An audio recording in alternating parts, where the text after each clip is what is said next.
हरिओम जय जगन्नाथ। हितोपदेश कालांश को समस्त को सुस्वागतम। गत वीडियो रे हितोपदेशर प्रस्तावना विषय आम आलोचना करथिले पिले। आज हितोपदेशर कथामुख आरंभ करिबा। कथामुख आज हम पढ़िबा पिले समस्त ध्यान रे सुनिबो। जे पूर्व वीडियो देखि ना हो से माने प्रथमे पूर्व वीडियो देखिबो, तापरे एई वीडियो देखिले बुझी पारिबो पिले। ठीक अछि, पढ़िबा आरंभ करिबा। अस्ति भागीरथी तटे पाटली पुत्र नाम ध्येयम नगरम तत्र सर्वस्वामी गुणोपेतः सुदर्शनो नाम नरपतिरासीत्। स नरपतिरेकदा केनापि पठ्यमानं श्लोकद्वयं शुश्राव। गद्य आरंभ होला पिले। कौन लिखा है? सब प्रथम रे अस्ति बोली गोटे शब्द अच्छी पिले। कौन शब्द अच्छी? अस्ति। आ समस्ते जानी थी अस्ति शब्दर अर्थ कौन अच्छी। वर्तमान काल रे प्रयोग करा जायछि पिले, लट लकार प्रयोग करा जायछि। किंतु गोटे नियम रही पिले संस्कृत साहित्य रे समस्ते जानी था अस्ति शब्द जेते बेले प्रारंभ रे व्यवहार करा जाए, गोटे वाक्यर आरंभ रे यदि आम अस्ति शब्द व्यवहार करिबा ताहेले ता लंग लकार को अर्थात अतीत कालर अर्थ आसी थाए पिले। जेमिति माने आम जो देखिबा मम पार्श्वे पुस्तकम अस्ति, यार अर्थ कौन ना मो पाखरे पुस्तकटे अछि। किंतु अस्ति को यदि प्रारंभ रे लगे देबा ताहेले थिला बोली की अर्थ आसीबो। तो एठारे जो अस्ति शब्दर अर्थ कौन आसिला पिले? थिला। कौन थिला ना भागीरथी तटे।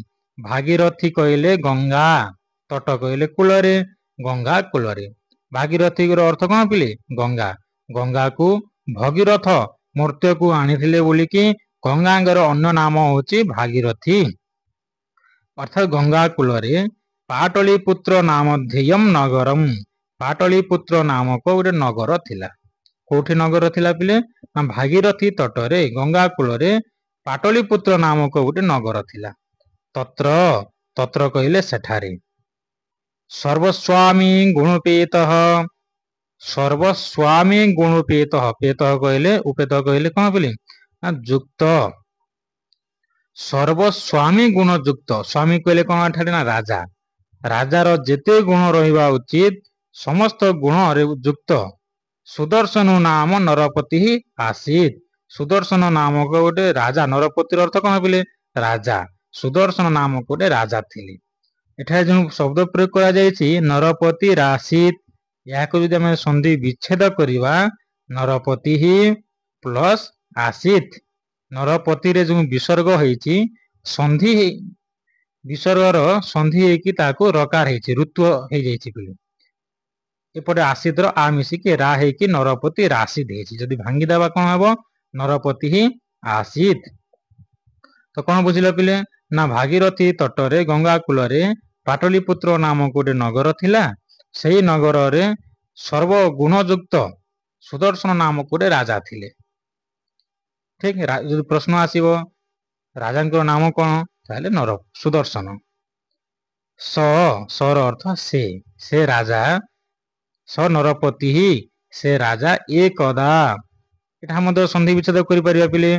नरपति रे कदा एमिति प्रयोग अछि। नरपति ही प्लस एकदा। एकदा कहले थरे। सही राजा, सही सुदर्शन नामक जने राजा थरे केनापि पठ्यमानं श्लोक द्वयम शुश्राव। केनापि माने के जने पढुथिले से श्लोक दुईटी से सुनिले। शुश्राव, शुश्रावर अर्थ होछि सुनिले। सुनिले कोन सुनिले? ना श्लोक द्वयम, दुईटी श्लोक से सुनिले। केनापि पठ्यमानम, के जने पढुथिला, के पढुथिला कह जाय नै पिले। केनापि के जने पढुथिला, श्लोक द्वय सुनिले। अर्थात मोटामोटी भाव रे या अर्थ जे भागीरथी कूलरे पाटलीपुत्र नामक जो नगर थिला से नगर राजा होसुंदे सुदर्शन। के जने श्लोक पढुथिला ताहा ठारु से दुईटी श्लोक सुनिले। बहुत श्लोक सुनिले कि दुईटी श्लोक तांको प्रभावित करि पारला। कोन से दुईटी श्लोक वर्तमान आमे देखिबा। अनेक संशयोच्छेदे परुक्षार्थस्य दर्शकम् सर्वस्य लोचनं शास्त्रम् यस्य नास्त्यन्ध एव सः।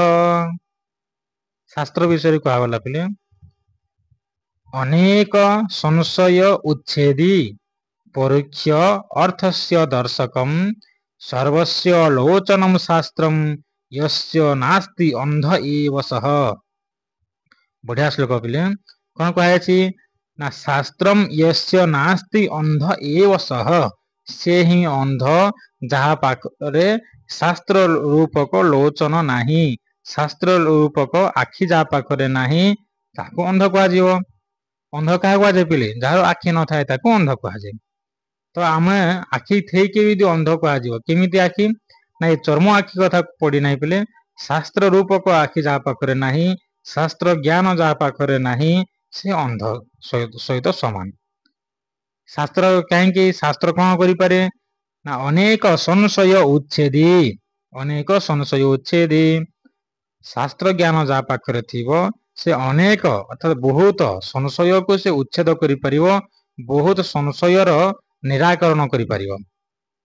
जहा पाखरे शास्त्र ज्ञान अछि जेते विपद पड़ू बा जेते घड़ी संधि मुहूर्त भी आसू केउ काम करिबा उचित केउ काम करिबा अनुचित कहा सामने केमिति कथा कहवा कहा सामने केमिति आचार व्यवहार करिबा ए सबु बा संशय जो आमर रही थाए घड़ी संधि मुहूर्त संशय रही जाए केउटा आम करिबा कि करिबा नै बोली आम द्वंदात्मक परिस्थिति रे पड़ी जाउ पिले से समय को उद्धार की करि पारे ना शास्त्र ज्ञान। ता पाखरे शास्त्र ज्ञान अछि शास्त्र रो उदाहरण को नै कि शास्त्र रे जहा वर्णना कराई जाइछि नीति नियम को नै कि से काम करिवो। अर्थात कौन बुझिल पिले ना शास्त्र काम कौन रहा अनेक संशय उच्छेदी आउ कौन करि पारे शास्त्र ना परोक्ष अर्थस्य दर्शकम परोक्ष भाव रे जो वस्तु रही अर्थात आमको प्रत्यक्ष भाव जहाँ देखा जाए नहीं अप्रत्यक्ष परोक्ष भाव जहाँ देखा जाए इनडायरेक्ट भाव भी जो आम सहित जहाँ जहाँ संश्लिष्ट जो परिस्थिति से सब को आम जानी परिवा जदि शास्त्र ज्ञान थिबो बिले। तेणुकरी सर्वस्य लोचनम शास्त्रम सर्वस्य समस्तंकर लोचन समस्तंकर आखि होछि शास्त्र यस्य नास्ति अंध एव सह यस्य कहले जहार नाही ए शास्त्र रूपक लोचन जहा पाखरे नाही से अंध।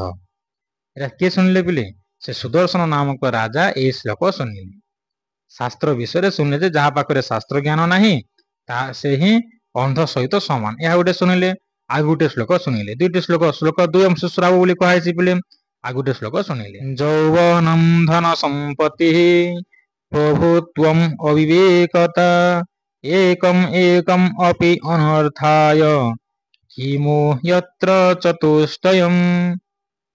इंपोर्टेंट श्लोक पिले यौवनम धन संपत्ति प्रभुत्वम अविवेकता चारोटी पॉइंट कथा कहला पिले एकम एकम अपि अनर्थाय एवं चारोटी विषय कहला यौवन धन संपत्ति प्रभुत्व अविवेकता ये चारोटी भीतर निजे निजे गुटे गुटे होसी अनर्थर कारण किमु यत्र चतुष्टयम जो चारोटी मिसी जीव सेठारे आउ कोन अनर्थ माने केते जे अनर्थ होई जीव बुझिले कि नहीं पिले माने यौवन गोटे अनर्थर कारण धन संपत्ति गोटे अनर्थर कारण प्रभुत्व पद पदवी जो पाइबाटा सेटा गोटे भी अनर्थर कारण अविवेकता जार विवेक नाही ता मद अनर्थर कारण ये चारोटी जदि गोटे जाय मिसी जीवे जनक पाखरे यौवन रहिबो धन संपत्ति प्रादुर्भाव रहिबो प्रभुत्व कहले पद पदवीर गर्वता रहिबो आ विवेक नथिबो ताहले से किमु यत्र चतुष्टय मतलब तो गोटे गोटे ही अनर्थर कारण चारोटी मिसी बोले किते अनर्थ हबो ता कहि हबो नाही अर्थात अनर्थर घंटा घर होई जीवो। तो यौवन केमिति अनर्थर कारण पिले कारण यौवन समय रे आमे ताको सदुपयोग करि परिबा तारे अनर्थर कारण नुह यौवन समय रे उन्माद होबाकू पड़े हिताहित ज्ञान भूली जाए आचार व्यवहार आमर भूल हो जाए यौवनर आमे तो यौवन रे अछु बोली कि बहुत भूल काम भी करि बसंती पिला माने तेनु यौवन को सदुपयोग करवा उचित। जेमिति पिले मनकर आम पाखरे पणखी थिबो ପଣକ୍ଷୀର ବ୍ୟବହାର ଆମେ କେମିତି କରୁ ନା ପନିପରିବା ଇତ୍ୟାଦି କାଟିଲା ସମୟରେ ପଣକ୍ଷୀର ସଦୁପଯୋଗ ହୁଏ। କିନ୍ତୁ ଗୋଟେ ଜାଗାରେ ଯଦି ସ୍ୱାମୀ ସ୍ତ୍ରୀ କଳହ କରୁଥିବେ ବା ଭାଇ ଭାଇ କଳହ କରୁଥିବେ, ସେ ପାଖରେ ଯଦି ପଣକ୍ଷୀଟା ଥିବ କଣ ହେବ? ପଣକ୍ଷୀ ହଉ ଚକୁ ଛୁରୀ ଯାହା ବି ହଉ ପିଲେ ମାନେ ସଦୁପଯୋଗ ଆମେ କରୁ ପନିପରିବା କାଟିଲା ବେଲେ। କିନ୍ତୁ କଳହ ସମୟରେ ସ୍ୱାମୀ ସ୍ତ୍ରୀ କଳହ କରୁଥିବେ କି ଭାଇ ଭାଇ କଳହ କରୁଥିବେ, ସେ ସମୟରେ ଏଇ ଗୁଡିକ ଯଦି ପାଖରେ ରହିଥିବ ତାହେଲେ ତାର କଣ ହବ? ତାର ଦୁରୁପଯୋଗ କରିଦିଅନ୍ତି, ଭୁଷି ଦିଅନ୍ତି ପିଲେ, ଦୁରୁପଯୋଗ ହେଇଯାଏ। ତ ପଣକ୍ଷୀର ଭୁଲ ନଥାଏ ପିଲେ, ହଁ କି ନାହିଁ? କିମ୍ବା ଚକୁ ଛୁରୀର ଭୁଲ ନଥାଏ, ବ୍ୟବହାର କରିବା ଉପରେ ନିର୍ଭର କଲା। ଯେମିତିକି ଆଜିକାଲି ହଉଛି ପିଲେ ମୋବାଇଲ। ମୋବାଇଲ କେତେ ବଢିଆ ଜିନିଷ ପିଲେ, କିନ୍ତୁ ଆଜିକାଲିର ବାଳକ ବାଳିକା ମାନେ, ପିଲା ଛୁଆ ମାନେ କଣ କରନ୍ତି ପିଲେ, ମୋବାଇଲର ସଦୁପଯୋଗ କରୁନାହାନ୍ତି। ତାର ଏମିତି ଦୁରୁପଯୋଗ କରୁଛନ୍ତି ଯେ ପିଲାମାନେ ନିଜର ସ୍ଥିତି ଭୁଲି ଯାଉଛନ୍ତି, ପଢିବାକୁ ଛାଡୁଛନ୍ତି। ଯେଉଁଟା କରିବା କଥା ସେଟା ନ କରିକି ଯେଉଁଟା ନ କରିବା କଥା ସେଟା କରୁଛନ୍ତି। ଗେମ୍ ଇତ୍ୟାଦିରେ ନିଜର ସମୟ ଅତିବାହିତ କରୁଛନ୍ତି। ତ ମୋବାଇଲ ବହୁତ ଭଲ ପିଲେ, କିନ୍ତୁ ସଦୁପଯୋଗ କରିପାରୁନାହାନ୍ତି ବୋଲି ଖରାପ। ଠିକ ସେମିତି ଯୌବନଟା ଅନର୍ଥର କାରଣ ଏଥିପାଇଁ ଯେ ସେ ସମୟରେ ବହୁତ ଜ୍ଞାନୀ ଲୋକମାନେ ମଧ୍ୟ ଉନ୍ମାଦ ଅବସ୍ଥାକୁ ଆସିକି ଭୁଲ କାମ କରନ୍ତି। ତ ଆମେ କଣ ଶିଖିବା ପିଲେ? ଯୌବନ ସମୟରେ ଆମେ ସମସ୍ତେ ପଦାର୍ପଣ କଲେନି, ଯୌବନକୁ ଆମେ ସଦୁପଯୋଗ କରିବା। ଯେଉଁଟା ବାଳକ ଅବସ୍ଥାରେ, ଯେଉଁଟା ବୃଦ୍ଧ ଅବସ୍ଥାରେ କରିହେବ ନାହିଁ, ତାହା ଯୌବନ ଅବସ୍ଥାରେ କରିହେବ। ଯୌବନ ଅବସ୍ଥାରେ ଆମେ ଏମିତି ଉର୍ଜା ନେବା, ସମାଜକୁ ଗୋଟେ ଭଲ ରାସ୍ତା ଦେଖେଇବା, ସମାଜର ଲୋକମାନଙ୍କୁ ଗୋଟେ ଭଲ ରାସ୍ତାରେ ନେବା, ନିଜେ ଗୋଟେ ଆଦର୍ଶ ଲୋକ ପ୍ରଥମେ ହେବା। ଯୌବନ ସମୟରେ ଆମେ କରିପାରିବା ପିଲେ। ତ ଯୌବନ ସମୟରେ ଆମେ କରିବା ଉଚିତ, ନହେଲେ ଯୌବନ ଗୋଟେ ଅନର୍ଥର କାରଣ। ଦ୍ୱିତୀୟ ପଏଣ୍ଟ ହଉଛି ପିଲେ ଧନ ସମ୍ପତ୍ତି। ଧନ ସମ୍ପତ୍ତି ମଧ୍ୟ ଅନର୍ଥର କାରଣ। କେମିତି? ଯାହା ପାଖରେ ଯେତେ ଧନ ସମ୍ପତ୍ତି ବଢେ ସେ ସେତେ ଗର୍ବ ବଢେ, ଆଉ ଗର୍ବ ବଢିଲେ ଭଗବାନ ତାକୁ ଖର୍ବ କରନ୍ତି। ଭଗବାନ ଜଗନ୍ନାଥ ଦାସ ମଧ୍ୟ ଭାଗବତରେ କହିଛନ୍ତି, ଭଗବାନଙ୍କ ମାଧ୍ୟମରେ ଗର୍ବ ଗଞ୍ଜନ ନରହରି ଗର୍ବ ନ ସହନ୍ତି କାହାରି। ଭଗବାନ ଅଛନ୍ତି ଗର୍ବ ଗଞ୍ଜନ, କାହାର ଗର୍ବ ମଧ୍ୟ ସହନ୍ତି ନାହିଁ। ତମେ ଭଗବାନଙ୍କୁ ଯେତେ ଗାଳି ବରଂ ଦିଅ ଭଗବାନ ସହିଯିବେ, କିନ୍ତୁ ଗର୍ବ ଟିକେ ବି ସହିବେ ନାହିଁ। ତ ଗର୍ବ କେତେବେଳେ ଆସେ? ନା ଧନର ଗର୍ବ ଆସେ। ଗର୍ବ ବି 3-4 ପ୍ରକାର ପିଲେ, ଧନ ଗର୍ବ, ରୂପ ଗର୍ବ, ଜାତି ଗର୍ବ, ଏମିତି ବହୁତ ଗର୍ବ ରହିଥାଏ। ସେ ଭିତରୁ ଧନ ଗର୍ବଟା ମାରାତ୍ମକ ପିଲେ। ତ ଧନ ସମ୍ପତ୍ତି ଆମ ପାଖରେ ଯେତେ ଅଧିକ ହେବ ସେତେବେଳେ ଆମେ ତାର ସଦୁପଯୋଗ କରିବା, ଦାନ ଦେବା, ସମାଜର ହିତ କାର୍ଯ୍ୟରେ ଲଗେଇବା, କାହାର ଚିକିତ୍ସା କ୍ଷେତ୍ରରେ ସାହାଯ୍ୟ କରିବା, ଏସବୁ ଯଦି କରିବା ତାହେଲେ ସଦୁପଯୋଗ ହେବ। ସଦୁପଯୋଗ ନ କଲେ ତାହା ଅନର୍ଥର କାରଣ ହେଲା ପିଲେ। ତୃତୀୟ ପଏଣ୍ଟ କଣ? ନା ପ୍ରଭୁତ୍ୱମ୍। ପ୍ରଭୁତ୍ୱମ୍ କହିଲେ କଣ ପିଲେ? ନା ପ୍ରଭୁତ୍ୱମର ଅର୍ଥ ହଉଛି ପଦ ପଦବୀ। ପଦ ଗୋଟେ ମିଳିଗଲେ, ପଦବୀ ଯଦି ଆମକୁ ମିଳିଯିବ, କେଉଁ ପୋଷ୍ଟ, ବଡ ପୋଷ୍ଟ ଗୋଟେ ମିଳିଗଲା, ତାହେଲେ ମଧ୍ୟ ଗର୍ବ ବଢେ ପିଲେ। ଇନ୍ଦ୍ର ଚନ୍ଦ୍ର ଆଉ ସେମାନେ ମାନନ୍ତି ନାହିଁ, ତାହା ମଧ୍ୟ ଅନର୍ଥର କାରଣ। ତାର ମଧ୍ୟ ଆମେ ସଦୁପଯୋଗ କରିବା ପିଲେ। ଚତୁର୍ଥ ପଏଣ୍ଟ ହଉଛି ଅବିବେକତା, ଅର୍ଥାତ ବିବେକହୀନତା। ଯାହା ପାଖରେ ବିବେକ ନାହିଁ ତାକୁ କଣ କୁହାଯିବ ପିଲେ? ଆଉ ସବୁ କାର୍ଯ୍ୟରେ ହିଁ ସେ ବିଫଳ ହେବ, ତାହା ଅନର୍ଥର କାରଣ ହିଁ। ତେଣୁକରି ଏକମ୍ ଏକମ୍ ଅପି ଅନର୍ଥାୟ, ଏକମ୍ ଏକମ୍, ଏ ଚାରୋଟି ଭିତରୁ ଏଇ ଗୋଟିଏ ଗୋଟିଏ ହିଁ ଅନର୍ଥର କାରଣ।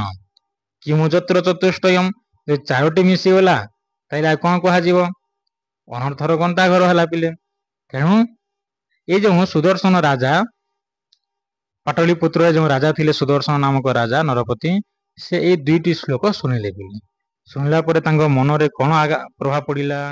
ଇତି ଆକର୍ଣ୍ୟ ଆତ୍ମନଃ, ଇତି ଏହିପରି, ଆକର୍ଣ୍ୟ, ଆକର୍ଣ୍ଣ କହିଲେ ଶୁଣିଲେ, ଆତ୍ମନଃ ଶୁଣିଲା ପରେ ନିଜର ଯେଉଁ ପୁତ୍ର ମାନେ ଥିଲେ, ଆତ୍ମନ କହିଲେ ନିଜର ପୁତ୍ର, ନିଜର, ଆତ୍ମନ କହିଲେ ଆତ୍ମାର ଅର୍ଥାତ ନିଜର, ପୁତ୍ରାଣମ୍ ଅନଧିଗତ ଶାସ୍ତ୍ରାଣମ୍, ନିଜ ପୁତ୍ର ମାନଙ୍କର ଅନଧିଗତ ଶାସ୍ତ୍ର।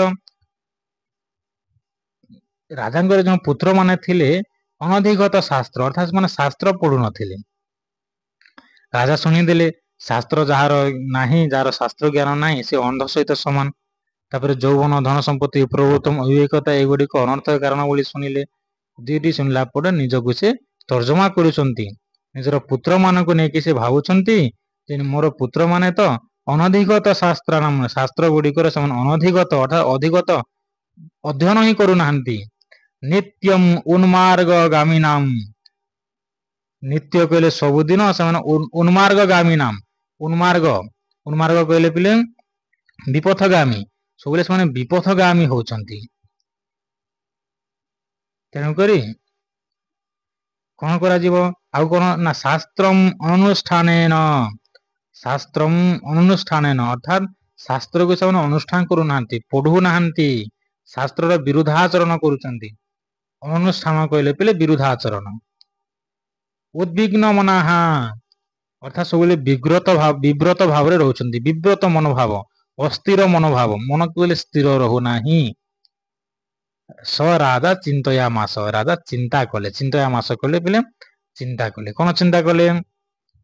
ରାଜା ଭାବିଲେ, ଦୁଇଟି ଶ୍ଲୋକ ଶୁଣି ସାରିଲା ପରେ ଯେ ମୋ ପୁଅ ଯୋଉମାନେ ଅଛନ୍ତି, ମୋ ପୁଅ ମାନେ ତ ଶାସ୍ତ୍ରକୁ ପଢୁନାହାନ୍ତି, ଶାସ୍ତ୍ରର ବିରୁଦ୍ଧାଚରଣ କରୁଛନ୍ତି, ନିତ୍ୟ ସବୁଦିନ ସେମାନେ ଉନ୍ମାର୍ଗ ବିପଥଗାମୀ ହଉଛନ୍ତି, ଶାସ୍ତ୍ରକୁ ମାନୁନାହାନ୍ତି। ଉଦ୍ବିଗ୍ନ ମନା ଅର୍ଥାତ୍ ଅସ୍ଥିର ମନା ସବୁବେଳେ ହଉଛନ୍ତି, ବିବ୍ରତ ମନୋଭାବ ଯୁକ୍ତ ସେଇ ପୁତ୍ର ମାନଙ୍କ ବିଷୟରେ ରାଜା ଚିନ୍ତା କଲେ। ଚିନ୍ତୟାମାସ, ଚିନ୍ତା କଲେ। ଚିନ୍ତା କରି ସାରିଲା ପରେ କଣ ଭାବୁଛନ୍ତି? ଦୁଇଟି ଶ୍ଲୋକ ଶୁଣିଲେ, ଶୁଣି ସାରିଲା ପରେ ନିଜ ପୁତ୍ର ମାନଙ୍କ ବିଷୟରେ ଭାବିଲେ, ଚିନ୍ତା କଲେ। ଚିନ୍ତା କରିକି ଆଉ କଣ ଚିନ୍ତା କଲେ? ତା ପାଇଁ ଗୋଟେ ଶ୍ଲୋକ ପୁଣି ଆସିଲା ପିଲେ। କୁହର୍ଥଃ ପୁତ୍ରେଣ ଜାତେନ ୟୁହ୍ନ ବିଦ୍ୱାନ୍ ଧାର୍ମିକଃ କାଣେନ ଚକ୍ଷୁଷା କିମ୍ବା ଚକ୍ଷୁଃ ପୀଡ଼େବ କେବଳମ୍। କଃ ଅର୍ଥ ପୁତ୍ରେଣ ଜାତେନ ୟୁହ୍ନ ବିଦ୍ୱାନ୍ ଧାର୍ମିକଃ। ପୁତ୍ର ଜନ୍ମ ହେଲେ କଣ ଲାଭ ଦେବ ଯଦି ସେ ଧାର୍ମିକ ପୁଅ ନହେବ କି ବିଦ୍ୱାନ ପୁଅ ଯଦି ନହେବ? ଅର୍ଥାତ୍ ପୁଅ ହେଇକି କିଛି ଲାଭ ନାହିଁ, ବନ୍ଧ୍ୟା ହେବା ବରଂ ଭଲ, ପୁଅ ହେଇକି ଭଲ ନୁହଁ ଯଦି ସେ ବିଦ୍ୱାନ କିମ୍ବା ଧାର୍ମିକ ନହେବ। ରାଜା ଭାବୁଛନ୍ତି। ଉଦାହରଣ ବି ଦିଆଯାଇଛି, ଉପମା ଦିଆଯାଇଛି ପିଲେ। କାଣେନ ଚକ୍ଷୁଷାମ୍ କିମ୍ବା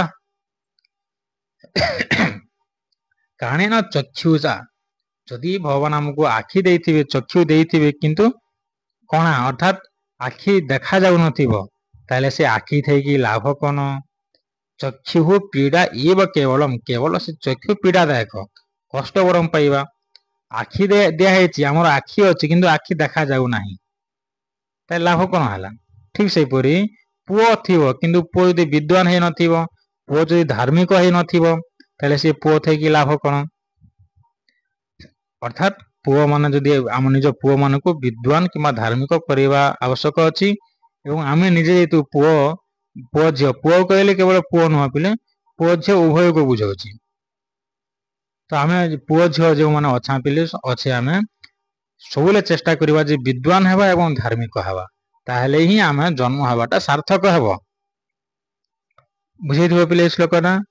ନେକ୍ସଟ ଦେଖିବା ପରବର୍ତ୍ତୀ ଶ୍ଲୋକ।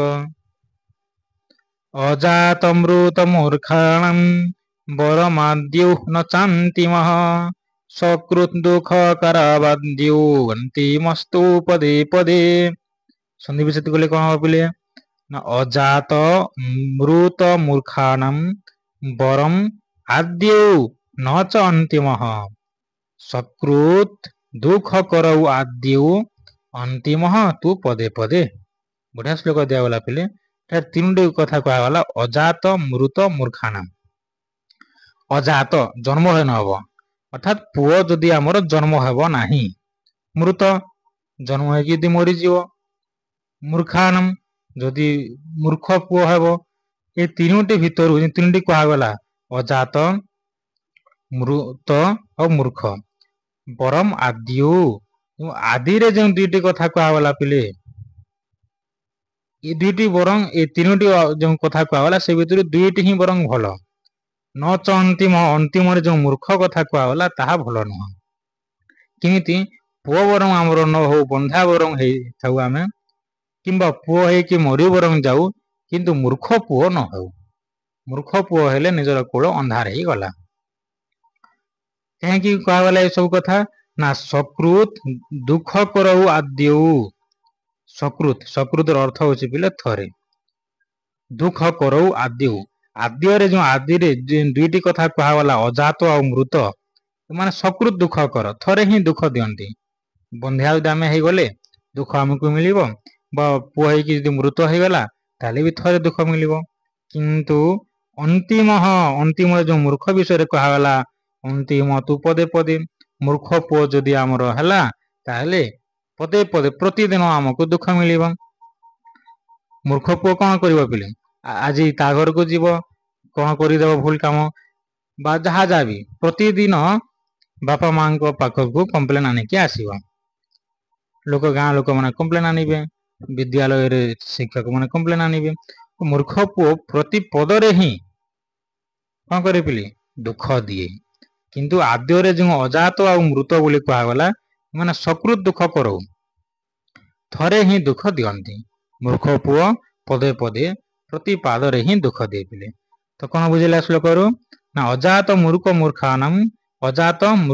ମୂର୍ଖାଣାମ ତିନୋଟି ପଏଣ୍ଟ କୁହାଗଲା। ଅଜାତ କହିଲେ ଜନ୍ମ ହୋଇନଥିବା ଅର୍ଥାତ ବନ୍ଧ୍ୟା, ମୃତ କହିଲେ ଜନ୍ମ ହେଇକି ମରିଯିବ ସନ୍ତାନ, ମୂର୍ଖ କହିଲେ ମୂର୍ଖ ସନ୍ତାନ। ଏ ତିନୋଟି ଭିତରୁ ବରଂ ଆଦ୍ୟରେ ଦ୍ୱିବଚନ ଅଛି, ଅର୍ଥାତ ଆଦ୍ୟ ଦୁଇଟି, ଫାଷ୍ଟ ଦୁଇଟି ଅଜାତ ଆଉ ମୃତ, ଏ ଦୁଇଟି ବରଂ ଭଲ, ନଚ ଅନ୍ତିମଟା ଭଲ ନୁହଁ, ମୂର୍ଖ ପୁଅ ହବାଟା ଭଲ ନୁହଁ। ଅର୍ଥାତ ପୁଅ ବରଂ ନ ହଉ କି ପୁଅ ହେଇକି ମରି ବରଂ ଯାଉ, କିନ୍ତୁ ମୂର୍ଖ ପୁଅ ନ ହେଉ, ଏହା ହିଁ କଥାର ସାରାଂଶ ପିଲେ।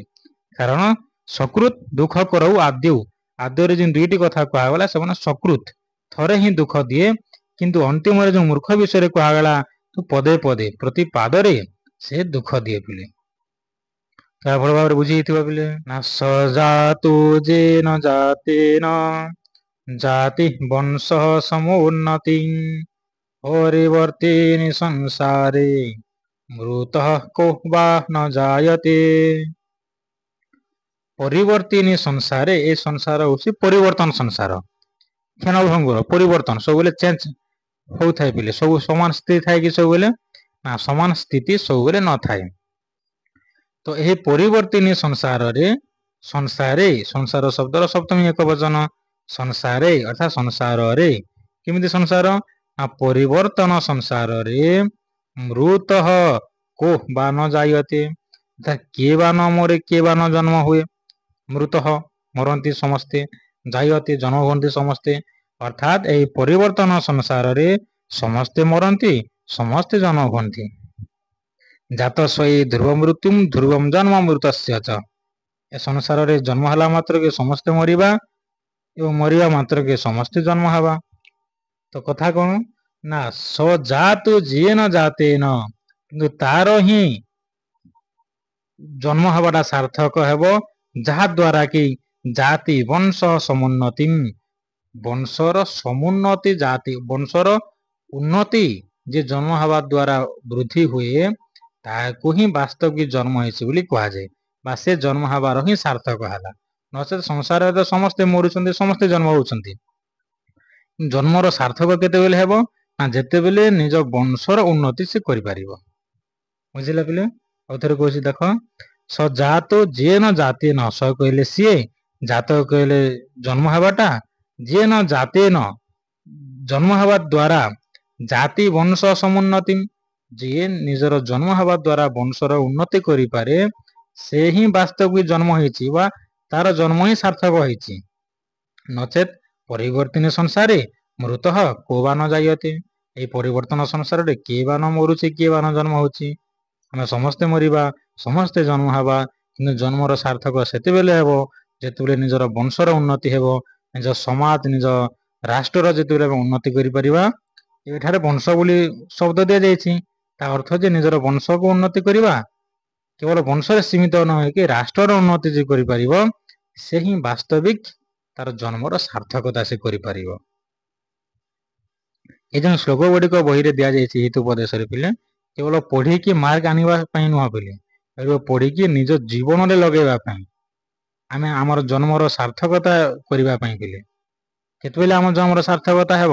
ଯେତେବେଳେ ଆମର ବଂଶକୁ ଆମେ ଉଦ୍ଧାର କରିପାରିବା, ଭଲ ମନୁଷ୍ୟ ଟିକେ ହେବା, ଆଦର୍ଶ ଲୋକଟେ ଯେତେବେଳେ ଆଦର୍ଶ ବ୍ୟକ୍ତି ହେବା, ସେତେବେଳେ ଆମ ବଂଶର ଅଟୋମେଟିକ ଉନ୍ନତି ହେବ, ସମାଜର ଉନ୍ନତି କରିପାରିବା, ଏ ରାଷ୍ଟ୍ରର ଉନ୍ନତି କରିପାରିବା ପିଲେ। ସେଥିପାଇଁ ଏଗୁଡିକ ପଢା ହଉଛି ପିଲେ। ପରବର୍ତ୍ତୀ ଶ୍ଲୋକ, ଗୁଣି ଗଣ ଗଣନାରମ୍ଭେ ନ ପତତି କଠିନୀ ସମମ୍ଭ୍ରମାଦ୍ୟସ୍ୟ तेन अम्बा यदि सुतिनी वद बंध्या कीदृशी भवति।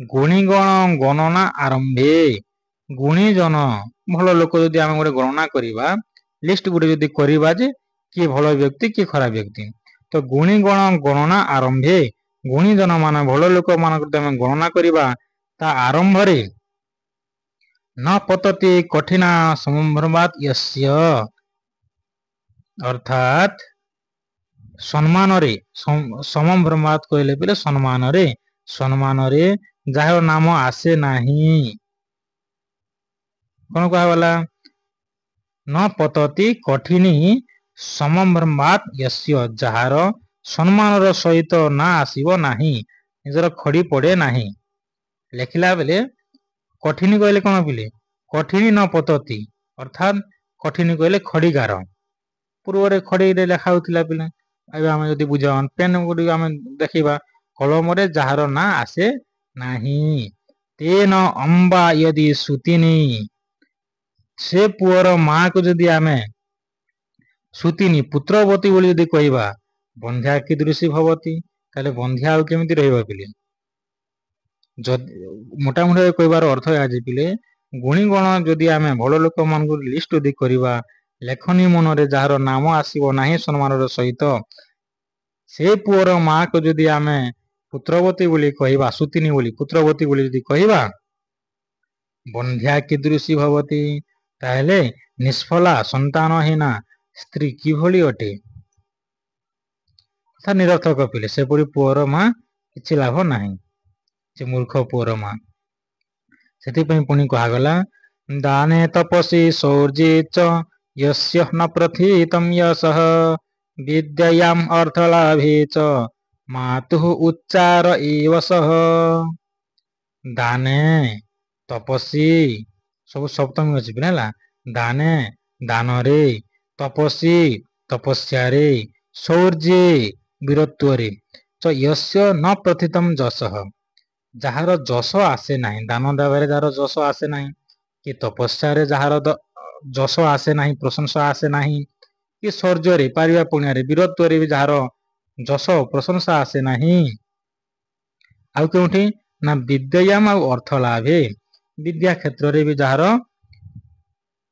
प्रथित जशा नुह जे विद्या क्षेत्र रे मध्य जार नाम आसे नाही कि अर्थ क्षेत्र रे मध्य ए गुड़िक जार नाम आसे नाही जार जश प्रशंसा आसे नाही से पुओ केमिति पिले ना मातुः उच्चार एव सह सह कहले से मातुः षष्ठी एक वचन पिले मातार उच्चार सदृश उच्चार कहले मल सदृश मार महिला सदृश से पिले से पुओ तार पुत्रत्व किछि नाही पिले तो आम कौन शिखिले एठिरो आम मार मल सदृश हवा कि पिले ना न हवा कौन करवा ना दान रे हमर जश आनिबा अछि पिले तपस्या रे तपस्या किमि तपस्या करिया पिले तो मनकर तपस्या कौन ना छात्राणाम अध्ययनम तपः तो मनकर पढ़िबा होसी तो मनकर तपस्या कहार कौन तपस्या एमि विभिन्न अछि पिले शौर्य अर्थात वीरत्व रे पराक्रम रे केबे हम पछघुंचा देवा नाही पिले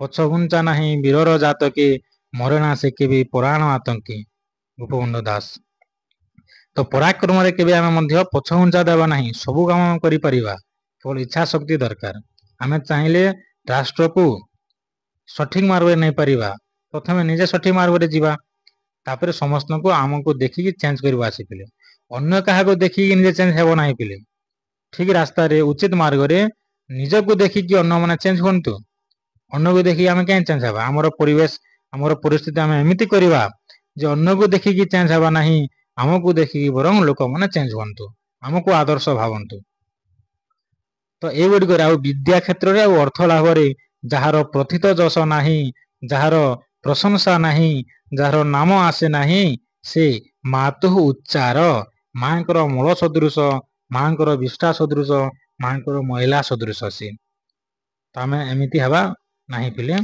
तो ये गुड़िक राजा भावुंट कारण तांकर पुओ माने पढ़ु नाहांती मूर्ख पुओ गुड़िक जे कि शास्त्र को विरोध करुछंती तो निज पुओ मान कथा भाविकी ये गुड़िक विषय रे राजा चिंतन करुछंती पिले।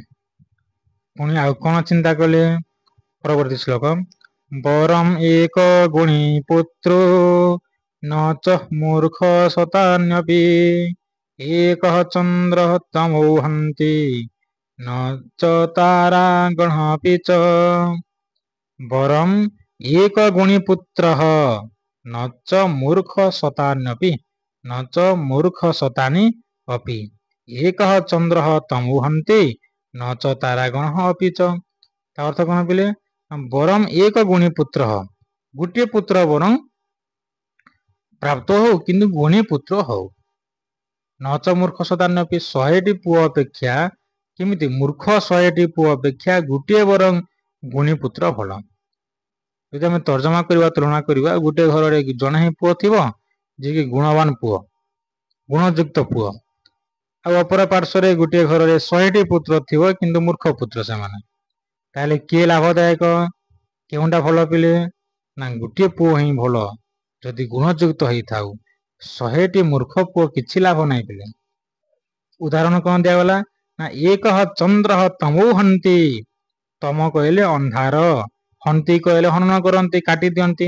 ଗୋଟିଏ ଚନ୍ଦ୍ର ଆକାଶକୁ ଦେଖିବ ପିଲେ ଗୋଟିଏ ହିଁ ଚନ୍ଦ୍ର ଉଜ୍ଜ୍ୱଳତା ଦିଅନ୍ତି, ତମକୁ ଅନ୍ଧାରକୁ ହଟେଇ ଦିଅନ୍ତି ଗୋଟିଏ ଚନ୍ଦ୍ର।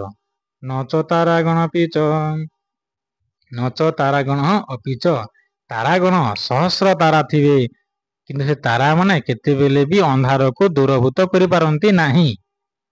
ସେମାନେ ସଂଖ୍ୟାରେ ଅଧିକ କିନ୍ତୁ ଅନ୍ଧାରକୁ ଦୂରୀଭୂତ କରିପାରନ୍ତି ନାହିଁ। ବରଂ ଚନ୍ଦ୍ର ଜଣେ ଏକା ହିଁ ଅନ୍ଧାରକୁ ଦୂରୀଭୂତ କରିଦିଏ।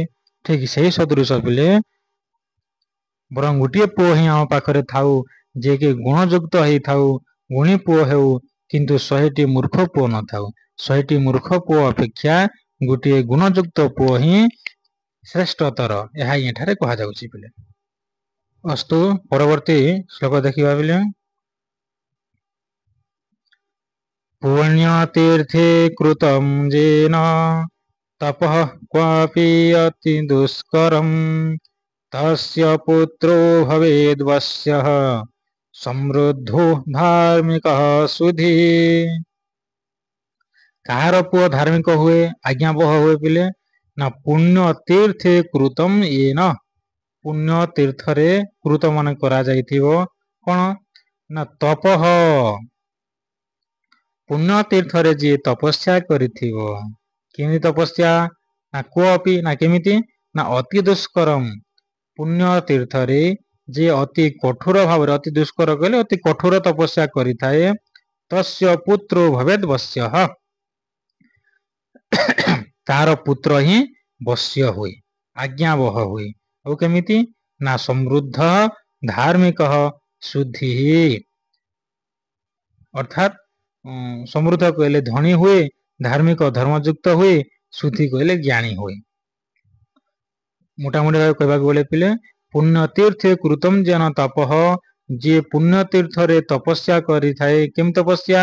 ନା ଅତି ଦୁଷ୍କରମ୍, ଅତି କଠୋର ଭାବରେ ଯିଏ ପୁଣ୍ୟ ତୀର୍ଥରେ ତପସ୍ୟା କରିଥାଏ, ତସ୍ୟ ପୁତ୍ରୋ ଭବେତ୍ ବଶ୍ୟଃ, ତସ୍ୟ କହିଲେ ତାହାର ସେ ପୁଅ ବଶ୍ୟ ହୁଏ, ଅର୍ଥାତ୍ ବାପା ମାର କଥା ମାନେ ଆଜ୍ଞାବହ ପୁଅ ହୋଇଥାଏ ପିଲେ। ଆଉ କେମିତି? ନା ସମୃଦ୍ଧ ଧାର୍ମିକ ଶୁଦ୍ଧି, ସମୃଦ୍ଧ କହିଲେ ଧନୀ ହୋଇଥାଏ ଏବଂ ଧାର୍ମିକ ଧର୍ମଯୁକ୍ତ ହୋଇଥାଏ। ସୁଧୀ, ଧୀ କହିଲେ ଜ୍ଞାନ, ଅର୍ଥାତ୍ ଜ୍ଞାନୀ ସେ ହୁଏ। ଯେ ତପସ୍ୟା କରିଥାଏ ସେ ହିଁ ଏମିତି ପୁଅ ପାଏ ପିଲେ। କେବଳ ଏମିତି ସାଧା ଯେ ଆମେ ପୁଅ ଭଲ ପୁଅ ପାଇବା ସେମିତି ନୁହଁ ପିଲେ। ଆମର ବାପା ମାର ବି କର୍ତ୍ତବ୍ୟ ରହୁଛି। ବାପା ମାର ଗୁଣ, ଚାଲିଚଳଣି, ବ୍ୟବହାର, ଆଚାର ଇତ୍ୟାଦି ଗୁଡ଼ିକୁ ପରିଲକ୍ଷିତ କରିକି ହିଁ ଗୋଟେ ଆତ୍ମା ତାଙ୍କ ଗର୍ଭରେ ବାସ କରେ ପିଲେ। ଭଗବାନ ବି ଯେତେବେଳେ ଦେଖନ୍ତି ଯେ ମୁଁ ଯଦି ସଂସାରରେ ଜନ୍ମ ହେବି ତାହେଲେ କାହା କୂଳରେ ହେବି, ସେମିତି ଉପଯୁକ୍ତ ମାତୃର ଗର୍ଭ ଦରକାର ଏବଂ ସେମିତି ଜଣେ ପିତାର ଶକ୍ତି ଦରକାର, ଆତ୍ମଶକ୍ତି। ତେଣୁକରି ଆମେ ସବୁବେଳେ ନିଜକୁ ପିଲେ ଏମିତି ଗଢିବା ଯେ ଭବିଷ୍ୟତରେ ଆମେ ଯେତେବେଳେ ଗୃହସ୍ଥ ଜୀବନ ଯାପନ କରିବା, ଆମର ପୁଅ ଯେମିତି ଭଲ ଆତ୍ମାଟି ହେଉ, ଭଲ ଆତ୍ମା ଆମର ପୁଅ ହେବା ପାଇଁ ଆସୁ। ଭଗବାନ ଯେମିତି ଚାହୁଁଛନ୍ତି ବାପା ମା ଆମେ ସେମିତି ହେବା, ଅର୍ଥାତ୍ ସବୁବେଳେ ବ୍ରହ୍ମଚର୍ଯ୍ୟରେ ରହିବା ଉଚିତ ପିଲେ। ତାହେଲେ ହିଁ ହେବ, ଯେ ବ୍ରହ୍ମଚର୍ଯ୍ୟରେ ରୁହେ ସେ ହିଁ ଉପଯୁକ୍ତ ହୋଇଥାଏ ପିଲେ। ତପସ୍ୟା କରିବା, ଏଇ ତପସ୍ୟା କଲେ କଣ ପିଲେ, ଏଇ ବ୍ରହ୍ମଚର୍ଯ୍ୟ ରହିବା, ଆମର ଖାଦ୍ୟ ଶୁଦ୍ଧ ରଖିବା, ଶୟନ ଭୋଜନ ଇତ୍ୟାଦି ସବୁ ଚିନ୍ତନ ଗୁଡିକ ଆମେ ଶୁଦ୍ଧ ରଖିବା ହିଁ ତପସ୍ୟା ପିଲେ। ବୁଝିଲା ପିଲେ ଏଇ ଶ୍ଲୋକ ଟା? ବଢିଆ, ଅସ୍ତୁ। ଅର୍ଥାଗମो ନିତ୍ୟମ୍ ଅରଗୀତା ଚ ପ୍ରିୟ च भार्या प्रियवादिनी च वश्यः च पुत्रः अर्थकरी च विद्या सर्जीव लोकस्य सुखानि राजन्। बढ़िया श्लोक टे पिले। सर्जीव लोकस्य सुखानि राजन्, जने व्यक्ति राजापुरी सुखरे बंची पारियो केमिति ना ए छटी विषय ता पाखरे थिबो। षट जीव लोकस्य सुखानि राजन्, सुखरे से राजापुरी बंची पारियो केमिति कोन छटी जिनिस थिबो।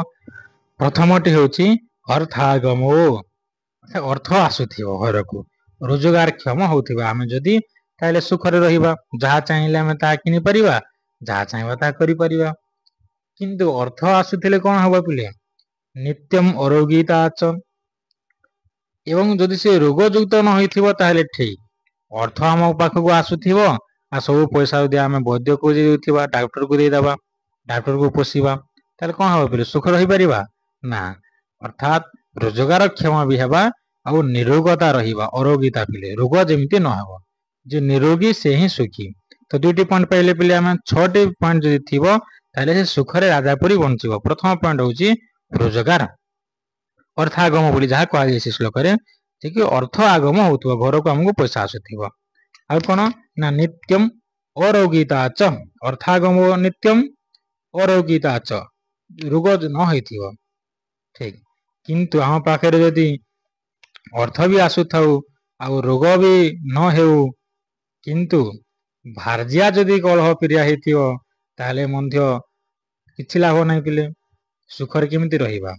तो तृतीय पॉइंट आसिला प्रिय च भार्या प्रियवादिनी च, भार्या जदि प्रिय हेतिबो एवं प्रियवादिनी हेतिबो, कलह प्रिय हे नथिबो, ताहेले से सुखरे बंचिबो, सुखले से राजापुरी रहिबो।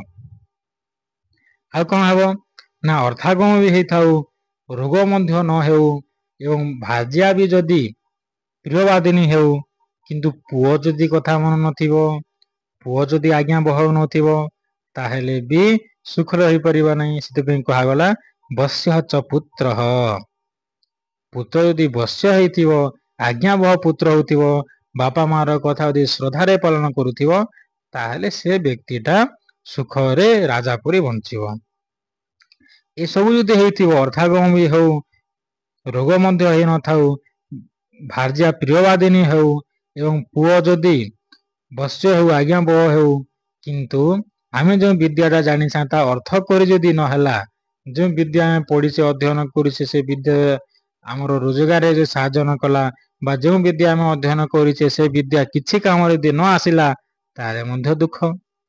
तेणु करी ए छटी पॉइंट जा पाखरे थिबो, कोन कोन ना अर्थागम, जे सब बोले आमे रोजगार क्षम हवा, अर्थ इनकम करबा पिले, इनकम सोर्स ता भलर थाउ, अरोगीता च, रोग मुक्त हवा, चुक्त नुह, रोग मुक्त, अर्थात रोग उचित समय व्यायाम करवा, प्राणायाम करवा, सब आम एक्सरसाइज करुवा पिले, जहाँफल रोग केबे भी हेबो नाही।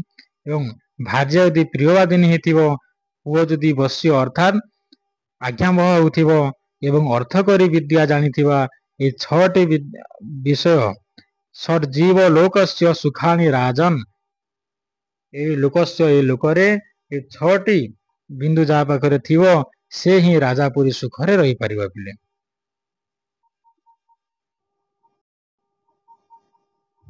को धन्यो बहुभिः पुत्रैः, कुशोल आपुरण आढ़कैः, वरम एकः कुल आलम्बी, जत्र विश्रूयते पिता। कौन कहा वाला पिले ना को धन्य बहुभिः पुत्रैः, किए बा बहु पुत्र प्राप्त होला पर धन्य हेबो। जेमिति कहा गला टी पूर्व कहा जाउथिला पिले, जो अनेक तारा जेमिति की आकाशर अंधकार को दूरीभूत करि पारंती नाही, बरं गोटे ଚନ୍ଦ୍ର ହିଁ ଦୂରୀଭୂତ କରେ। ଠିକ ସେହିପରି ସତେ 100ଟି ମୂର୍ଖ ପୁଅ ଅପେକ୍ଷା ଗୋଟିଏ ଗୁଣଯୁକ୍ତ ପୁଅ ଦରକାର। ଠିକ ସେହିପରି ଏଠାରେ କୁହାଯାଇଛି ପିଲେ କୋ ଧନ୍ୟ ବହୁ ପୁତ୍ରେହି, କିଏ ବା ବହୁତ ପୁତ୍ର ଥିଲେ ଧନ୍ୟ ହେଇଯିବ? ଯଦି କଣ ଯେମିତି କି କୁଶଳ ଆପୂରଣ ଆଢ କେହି, ଆଢକ କୁଶଳ କହିଲେ କଣ ଶସ୍ୟାଗାର, କୁଶଳର ଅର୍ଥ ପିଲେ ଶସ୍ୟାଗାର।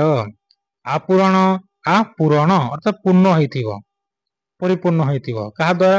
ଆଢକେଇ, ଆଢକେଇର ଅର୍ଥ ମାଣ ଗୁଡ଼ିକ। ତ ମାପିବା ମାପିବା ପାଇଁ ଯେଉଁ ବ୍ୟବହାର କରୁଥିଲେ, ଅର୍ଥାତ ଗୋଟେ ଶସ୍ୟାଗାରରେ କେବଳ ମାପିବା ଯୋଉ ଯନ୍ତ୍ର ଥାଏ ବା ମାପିବା ବିଷୟ ମାଣ ଗୁଡ଼ିକ ଯଦି କେବଳ ପରିପୂର୍ଣ୍ଣ ହଉଥିବ ତ କିଛି ଲାଭ ନାହିଁ। ଶସ୍ୟ ଯଦି ଆସୁନଥିବ, ଶସ୍ୟାଗାରରେ ଶସ୍ୟ ଆସୁନଥିବ, କେବଳ ମାପିବା ବିଷୟ ଗୁଡ଼ିକ ଯଦି ଥିବ ତାହେଲେ କଣ ଲାଭ? ଠିକ ସେପରି ଅନେକ ପୁତ୍ର ଥିଲେ କିଏ ବା ଧନ୍ୟ ହେବ? ଯଦି କଣ ବରଂ ଏକ କୁଳହ ଆଲମ୍ବୀ, ବରଂ ଗୋଟିଏ ପୁଅ ହିଁ ଥାଉ ଯେ କି କୂଳକୁ ଦେଖୁଥିବ, ଯେ କି କୂଳକୁ ଅବଲମ୍ବନ କରୁଥିବ, ତାହେଲେ ବଂଶର ଯେ ଉନ୍ନତି କରିପାରୁଥିବ। ଯତ୍ର ବିଶ୍ରିୟତେ ପିତା, ପିତାର ପ୍ରଶଂସା ଯେ କରିପାରୁଥିବ। ବିଶ୍ରିୟତେ, ବିଶ୍ରିୟତେ କହିଲେ କଣ ପିଲେ? ବିଖ୍ୟାତ, ଅର୍ଥାତ ଯିଏ ପିତାଙ୍କର ବିଖ୍ୟାତ କରିପାରୁଥିବ, ଯେ ପିତାର ନାମକୁ ସାର୍ଥକ କରିପାରୁଥିବ, ଯେ ପିତାକୁ ଅପମାନ ଦେଉନଥିବ, ପିତାର ସମ୍ମାନ ବଢଉଥିବ, ନିଜ କୁଳର ସମ୍ମାନ ବଢଉଥିବ, ସେମିତି ଗୋଟିଏ ପୁଅ ହିଁ ଦରକାର। ଅନେକ ପୁଅ ଥାଇକି କିଛି ଲାଭ ନାହିଁ।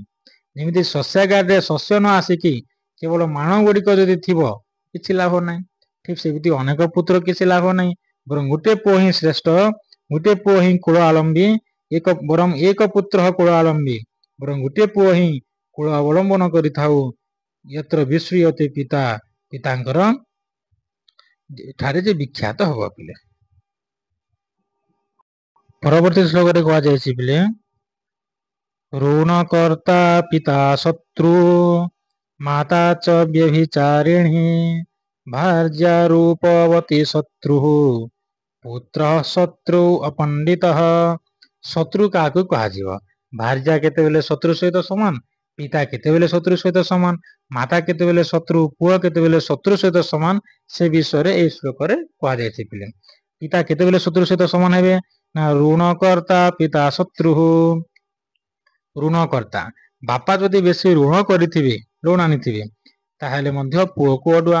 ପୁଅ ପାଇଁ ସେ ପିତା ସେ ବାପା ଶତ୍ରୁ ସହିତ ସମାନ, କାରଣ ସେ ପୁଅକୁ ହିଁ ସୁଧ ଦେଇକି ପରିହାର କରିବାକୁ ପଡିବ, ଋଣର ପରିଶୋଧ କରିବାକୁ ପଡିବ। ତ ଏତେ କଥା କାହିଁକି ହେଲା ନା ବାପା ଋଣ କରିଥିବେ। ତ ଋଣକର୍ତ୍ତା ପିତା ଶତ୍ରୁ ସହିତ ସମାନ। ମାତା କେତେବେଳେ ଶତ୍ରୁ ସହିତ ସମାନ ହେବେ ନା ମାତା ଚ ବ୍ୟଭିଚାରିଣୀ, ଯେଉଁ ମା ବ୍ୟଭିଚାରିଣୀ ହେବ, ବେଶ୍ୟା, ତାହେଲେ ସେ ପୁଅ ପାଇଁ ମା ଶତ୍ରୁ ସହିତ ସମାନ। ଭାର୍ଯ୍ୟା କେତେବେଳେ ଶତ୍ରୁ ସହିତ ସମାନ ନା ଭାର୍ଯ୍ୟା ରୂପବତୀ ଶତ୍ରୁ, ସ୍ତ୍ରୀ ଯଦି ଅତ୍ୟନ୍ତ ସୁନ୍ଦରୀ ହେଇଥିବ ତାହେଲେ ସେ ସ୍ତ୍ରୀ ଭାର୍ଯ୍ୟା ନୁହଁ ପିଲେ, ସ୍ତ୍ରୀ ନୁହଁ, ସେ ଶତ୍ରୁ। ସେଥିପାଇଁ କୁହାଯାଇଛି ରୂପବତୀ ଭାର୍ଯ୍ୟା ପୁଣି ଅନେକ ସମ୍ପତ୍ତି, ଜୀବନରେ ଥରେ ଏହା ଘଟାନ୍ତି ବିପତ୍ତି। ରୂପବତୀ ଭାର୍ଯ୍ୟା, ଅତ୍ୟନ୍ତ ସୁନ୍ଦରୀ ସ୍ତ୍ରୀ ବିପଦ ଆଣନ୍ତି ପିଲେ, ଅର୍ଥାତ ସେ ଶତ୍ରୁ ସହିତ ସମାନ। କାରଣ ତା ପଛରେ ଅନେକ ପୁଅ ଲୋକ ପଡିଥିବେ, ବହୁତ କଥା ଥାଏ ପିଲେ। ତେଣୁକରି ଯେତେବେଳେ ଆମେ ବିବାହ କରିବା, ରୂପକୁ ନ ଦେଖିକି ଗୁଣକୁ ଦେଖିବା। ରୂପବତୀ ସ୍ତ୍ରୀକୁ ଇଚ୍ଛା ନ କରିକି ଗୁଣବତୀ ସ୍ତ୍ରୀକୁ ଇଚ୍ଛା କରିବା। ଆଉ ଗୁଣବତୀ ସ୍ତ୍ରୀ ହେଲେ ଗୁଣବାନ ପୁଅ ବି ହେବ, ସବୁ ଭଲ ଚାଲିବ ପିଲେ। ତେଣୁ ରୂପ ପଛରେ କେବେ ପଡିବା ନାହିଁ। ରୂପ ଆଜି ଅଛି କାଲି ନଥିବ, ରୂପ ପଛରେ କେବେ ବି ପଡିବ ନାହିଁ ପିଲେ।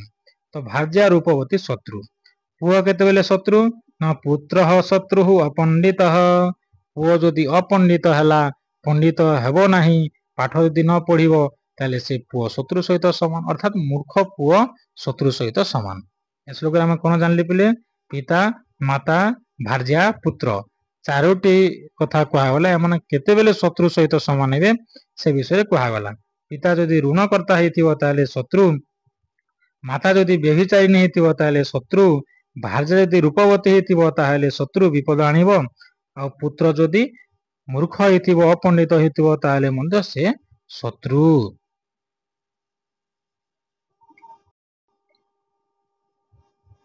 ଏହା କିଏ ଭାବୁଛି ପିଲେ? ଏଇ ଯେଉଁ ଶ୍ଲୋକ ଗୁଡିକ ଆସୁଛି କିଏ ଚିନ୍ତନ କରୁଛନ୍ତି? ରାଜା ସୁଦର୍ଶନ। ସୁଦର୍ଶନ ରାଜା କେଉଁ ନଗରର ରାଜା ଥିଲେ? ନା ପାଟଳିପୁତ୍ର ରାଜା ଥିଲେ। ତ ସେ ରାଜା ଏତେ ଗୁଡିକ ଭାବୁଛନ୍ତି ପିଲେ। ଯେତେବେଳେ ଦୁଇଟି ଶ୍ଲୋକ ସେ ଶୁଣିଲେ ତାପରେ ନିଜ ପୁତ୍ର ମାନଙ୍କୁ ନେଇକି ଏତେ କଥା ସେ ଚିନ୍ତା କରୁଛନ୍ତି ଯେ ନିଜ ପୁଅ ପଢୁନାହାନ୍ତି, ମୂର୍ଖ ପୁଅ। ଏତେ କଥା ତାଙ୍କ ମନରେ ଆସୁଛି ପିଲେ। ଏହି କାରଣକୁ ଆମେ ଆଜି ଏତିକିରେ ରଖିବା। ପରବର୍ତ୍ତୀ ଭିଡିଓରେ ଏହାର ଆଉ କିଛି ଶ୍ଲୋକ, ଆଉ 21ଟି 22ଟି ଶ୍ଲୋକ ଅଛି ପିଲେ ପଢିବା। ତାପରେ ତମ ବିଷୟବସ୍ତୁଟା ଆରମ୍ଭ ହେବ ପିଲେ, ଷ୍ଟୋରିଟା ଆରମ୍ଭ ହେବ। ଏବେ କେବଳ କଥା ମୁଖ ଚାଲିଛି। ଠିକ ଅଛି, ସମସ୍ତେ ଧ୍ୟାନରେ ଶୁଣିବ ପିଲେ, ବୁଝିବ। ଭଗବାନ ଠାରେ ପ୍ରାର୍ଥନା ସମସ୍ତଙ୍କର ମଙ୍ଗଳମୟ ହେଉ। ଯିଏ ବି ଏଇ ପାଠ ପଢୁଛ ନିଜକୁ ପ୍ରୟୋଗ କରିବ ପିଲେ, ନିଜ ପାଖରେ ନିଜ ଠାରେ ଏହାକୁ ପ୍ରୟୋଗ କରିବ। ଭଗବାନଙ୍କ ଠାରେ ପ୍ରାର୍ଥନା ସମସ୍ତଙ୍କର ମନସ୍କାମନା ସିଦ୍ଧି ହଉ। ଏହି କାମନା ସହିତ ଆଜିର କାଲାଂଶକୁ ବିରାମ ଦେବା। ଜୟ ଜଗନ୍ନାଥ।